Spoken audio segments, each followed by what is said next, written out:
Welcome back, everyone. I hope you're having a great day. And in this episode, we're going to take a look at 3 dividend-paying companies that seem to be recession-proof. These companies all grossly outperformed the S&P 500 during the 2008 financial crisis, and if you've been a follower of any investing news, you've seen major headlines like this that say, a global recession is coming in 2023. Bank of America is predicting a global recession very soon, and so is Vanguard. And even some of the top economists and investors in the market, including Jeremy Siegel, believe that if the Fed continues to raise interest rates that they said they will continue to do going forward, that will lead to a global recession. So overall, we're bombarded with news saying a recession is coming in 2023. So in this video, we're going to take a look at 3 dividend-paying companies that performed very well during historical recessions, and I do believe will continue to outperform the market if we see a recession coming soon. But before we take a look at those 3 companies, I am going to ask you to hit that like button and subscribe. I'm the Gen Z Investor, and on this channel we take a look at the stock market, go over any major market news, and we track the progress on my personal portfolio that now has a value of $167,000. So please hit that like button and subscribe, and we're going to jump right in to the first recession-proof company that I do believe will perform going forward if we enter a global recession, and that is ticker WMT for Walmart. The company currently trades for $142 per share, and they're sitting flat on the 12-month chart, only down 0.4%. They're trading in the center of the 52-week range with a PE ratio of 23.5 and a current yield at 1.5% and a market cap at $385 billion. And if we take a look at their historical performance, during the last recession that lasted between 2007 through 2009, where we saw the entire financial system collapse, the S&P 500 lost 55% of its value during that time span. So the overall market lost half of its value through those 2 years. During that same period, Walmart actually appreciated, the share price rose by 7%, meaning it outperformed the market by over 60% through one of the worst financial collapses we've ever seen. So Walmart grossly outperformed the overall market during the latest recession, and I do believe going forward, if we go through another period of hardship, Walmart will do the same thing. And during that period, they actually had flat sales. Their total revenue did not decline.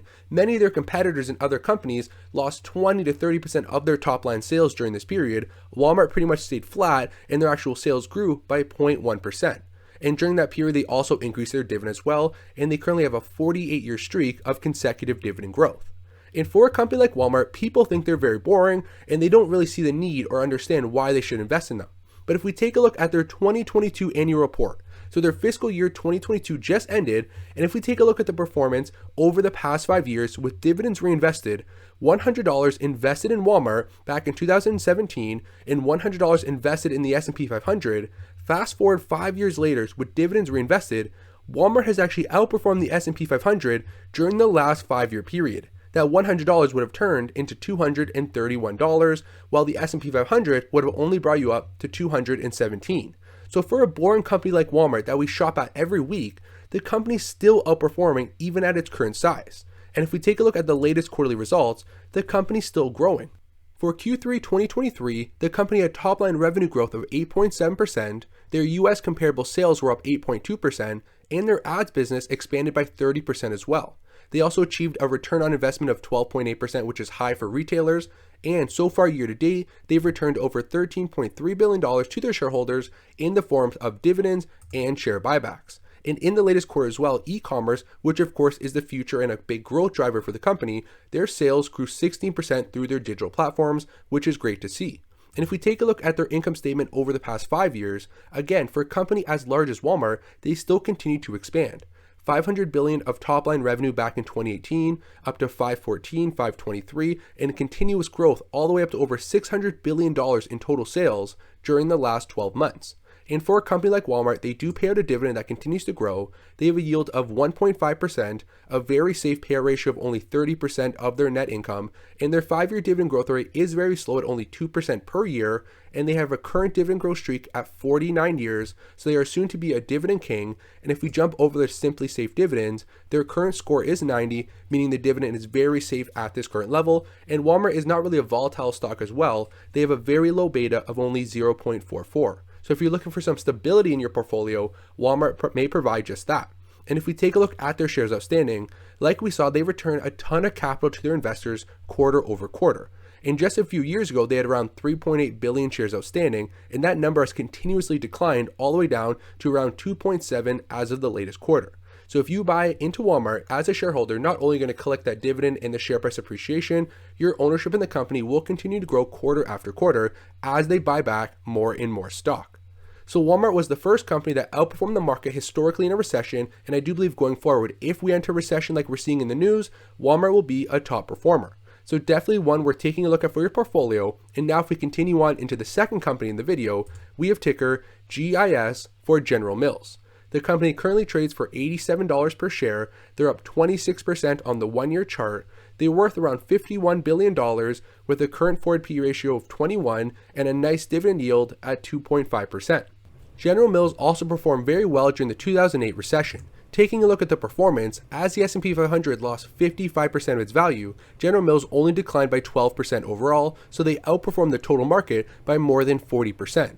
In their recession, sales were up 0.1%, so the same as Walmart, meaning their actual total revenue generation stayed flat during that period when many other companies saw a major reduction in consumer spending. They also increased their dividend during that period as well, and they've gone 124 years without a dividend cut or reduction. They have not grown their dividend every year for 124 years.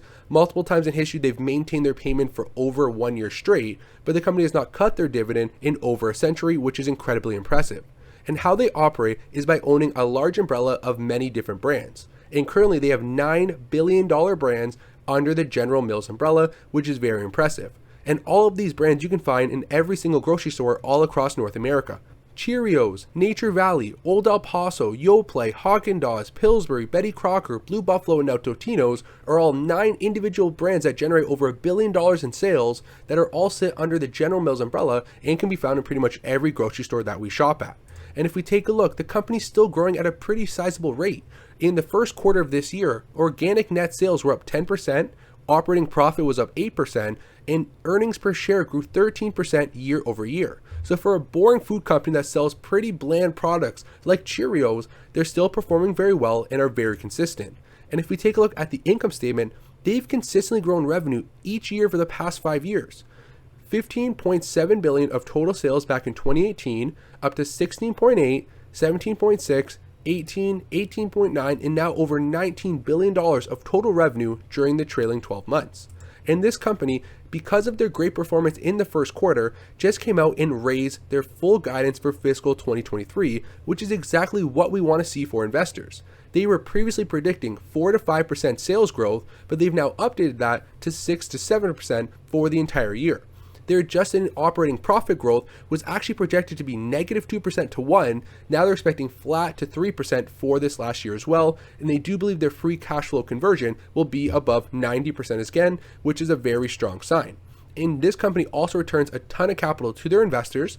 They actually invested $91 billion into capital expenditures. That means could be manufacturing facility stuff to grow the company's business. They paid out $325 million in the form of dividends and also bought back $435 million in share repurchases. So they continue to return a ton of capital to their shareholders, which is great to see.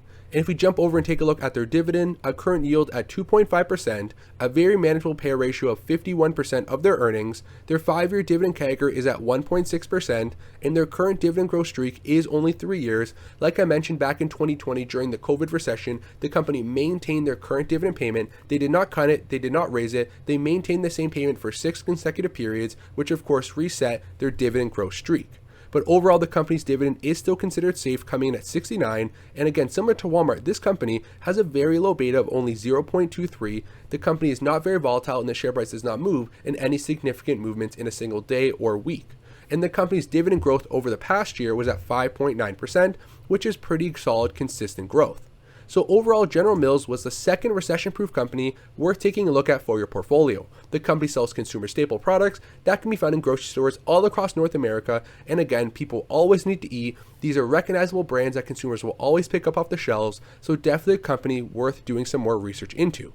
And now if we continue on into the third and final dividend-paying company we're going to go over, no surprise, this is another food-based company. Again, consumer staple brand, very consistent sales throughout a recession. Consumers always need to eat, and this company sells products that are sold all across North America, and that is ticker HRL for Hormel Foods Corporation. The company over the past 5 years is up 24%, and on the 1-year chart, they are only down 7% overall, when the total market is down around 15% at the time of this recording. They have a current forward P ratio of 24, a current dividend yield at 2.4%, and this company is the smallest of the group with a current market cap at only $25 billion. And again, very similar performance. As the overall market dropped 55% during the recession, they only declined by 15% overall, so the company outperformed by 40% compared to the S&P. Their recession sales only declined by 3.7%, so of course a slight pullback, but nothing major. During that period, they did increase their dividend as well, and this is a dividend king with 57 straight years without a dividend reduction, and they've been growing that dividend each and every year as well. Hormel Foods also operates their business very similar to General Mills, where they have a large variety of different individual brands sold under the Hormel umbrella. And these brands serve individual product categories, and a lot of them are some of the top market participants in their respective industry. And if we take a look in the United States, their 3-year revenue growth CAGR is at 7%, and so far year to date in Q3 2023, the company's top line sales grew by 12% overall. So the company is expanding at a very fast rate, and sales are actually picking up as of the latest year. And overall, if we take a look at their historical performance, they have 56, which is now 57 straight years of dividend increases. The company is a dividend king, and they've got 94 consecutive years without a dividend payment interruption. 94 straight years they've been paying their dividend on the same date every 3 months, which is absolutely incredible. The company's a dividend king, and I do not see their dividend being cut anytime soon. So if we take a look at the brands we've gone over so far in this video, these are well-established companies that operate in the food sector. They have globally diversified operations, products being sold in pretty much every store across North America, and brands that are recognizable by the consumer, which allows them to generate that consistent and growing cash flow. They're targeting a very safe debt to EBITDA ratio for the next year at 1.5 to 2x. And so far for most companies, a debt to EBITDA ratio below 3 is considered safe, and they have just that. And if we take a look, they are expanding their operations. They are investing for future growth. They plan to invest $200 million annually in capital expenditures, and they've also invested $4.5 billion in different brands and acquisitions. They've acquired over $1.4 billion in sales through this $4.5 billion worth of investment, and these sales are also increasing the company's margins, which is directly positively benefiting the company's bottom line. And if we take a look at their dividend, the current yield is at 2.4%. The payout ratio very manageable at 57% of their earnings, and a 5-year dividend CAGR of 8.87%. And this dividend growth streak is wrong. They currently sit at 57 consecutive years. The company also has the highest dividend safety score possible, coming in at a 99. Very safe, highly unlikely we see a dividend cut coming from Hormel anytime soon. And another company with a low beta, the company overall is not very volatile in the market, and again, may provide some great stability if a recession were to come in 2023. So overall, those were 3 individual companies that outperformed the market drastically during the last recession, and may be worth taking a look at if you believe we're entering a recession through 2023, if you believe the interest rate hikes are going to drive us into a deep recession. Definitely 3 brands who have a historical performance of outperforming the market that may do the same thing over 2023 as well. So thank you for watching the video all the way to the end. Please hit that like button and subscribe if you already haven't done so, and I will see you in the next video.